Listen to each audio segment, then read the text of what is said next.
Hey guys, what's up? This is Matthew D. It's me once again. Welcome back to another movie review, aka After I Saw. This time it is going to be on Beetlejuice Beetlejuice.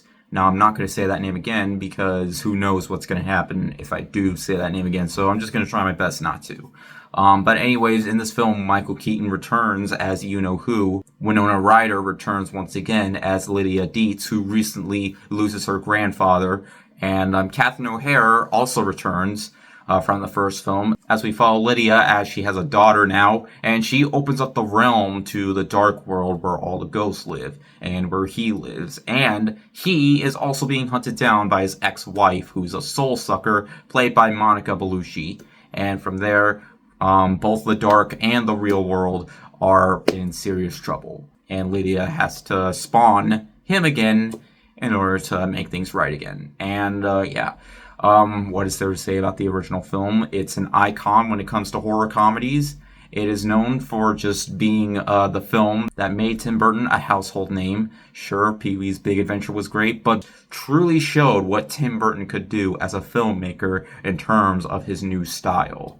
And he hasn't really made an original film in quite some time. I can say that probably his best work in modern time, in my opinion, is probably Frankenweenie. Just due to the fact that, it still had that same Tim Burton vibe while being an adaptation, feeling like it's expanded enough to make it feel fresh and new. And sure, most of the things he's done nowadays is just remakes and stuff like that, and not truly making a memorable film in years. And sure, while making a sequel to Michael Keaton's character isn't necessarily a move that I feel like would make him, give him a full return in terms of, him showing off his style again, because, he's done this before. Because when it comes to sequels to older films, they usually tend to focus on nostalgia baiting and just trying to bring you into,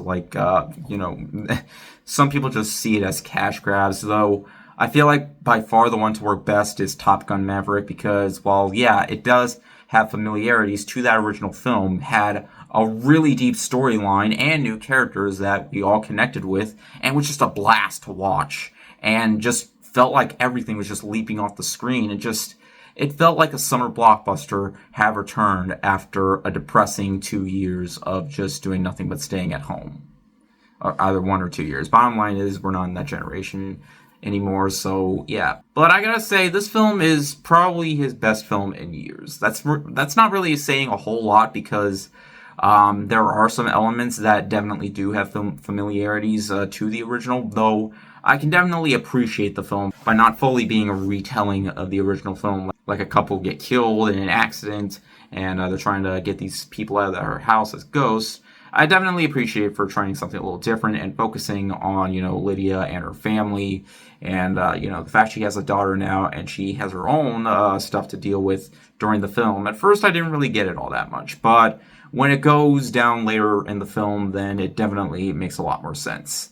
And I will say, while it does have elements of familiarity to the original, because that's definitely what I knew was going to happen. I feel like that's exactly what most of us felt like was going to happen, because the way the film looks, it definitely does feel like how it would in the original, but can we just appreciate that it's not all CGI and they actually do use puppetry?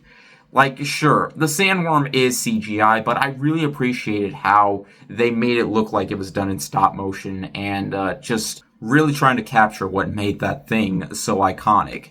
And yes, Michael Keaton is phenomenal in the film, and it really doesn't feel like he aged that much, because I did rewatch the original, and it's still a classic, and I feel like to this day, while that film definitely is dated with its effects, it's still an iconic film that really will never be touched. So, I didn't expect this film to be as good as the original, but I definitely appreciate it for having, its production design, feel like it pays respect to that source material, while using elements of CGI, even the effects, the way the world looks, it mostly feels pretty convincing, even when they do go into the world with the sandworm, which is brief, but yeah.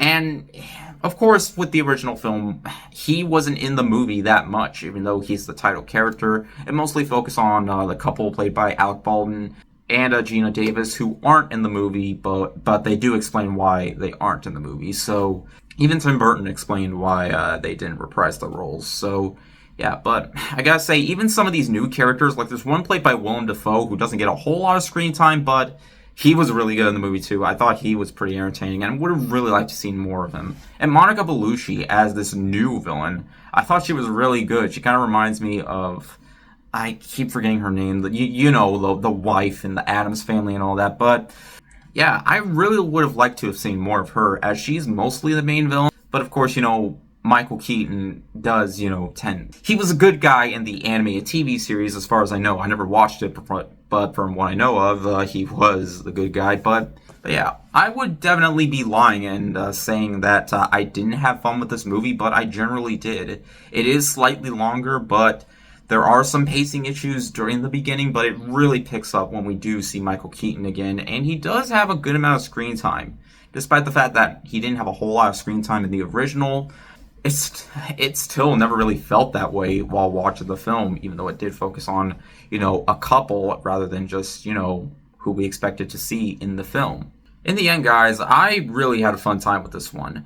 I did not expect it to be as good as the original. And there are definitely going to be some people that aren't going to be fully pleased with this film, and it's just going to make them just want to watch the original again. But for me, I feel like it definitely does pay homage to the original, and also not always trying to make it feel like it's just trying to be a copy of the original film, because that's one thing that people did complain about Twisters, which is understandable. But hey, I feel like this movie definitely did its job at, telling a new-ish story, and definitely making it feel like how it would in the original. And I gotta appreciate the fact that this is PG-13 now, though there are times where this film makes the original look G-rated.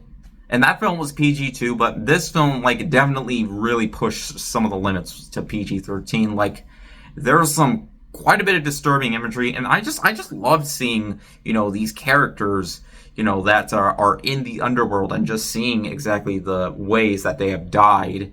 And yeah, they're not afraid to show off some very, grisly moments here and there. So that's something I really appreciate as well. So yeah, Tim Burton definitely wasn't afraid with this one. It's certainly not going to top the original. But, even if they made another movie or another one, it's not going to.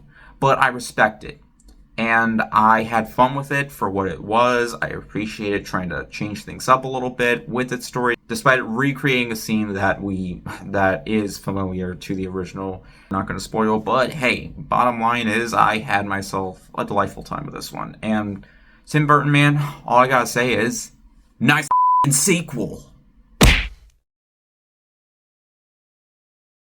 If you remember that one line from the original film, that's definitely made you question its PG rating, then yeah. But hey, I feel like it was kind of a missed opportunity to, have it released on Friday the 13th. But hey, the screening I went to had a lot of people, so there's no doubt in my mind that it's going to make money this weekend. So yeah, and plus, we all celebrate the holidays early, like we're celebrating Halloween early, and, we celebrate Christmas early, so yeah. But anyways, thank you guys so much for watching, and I'll see you guys later. Word out.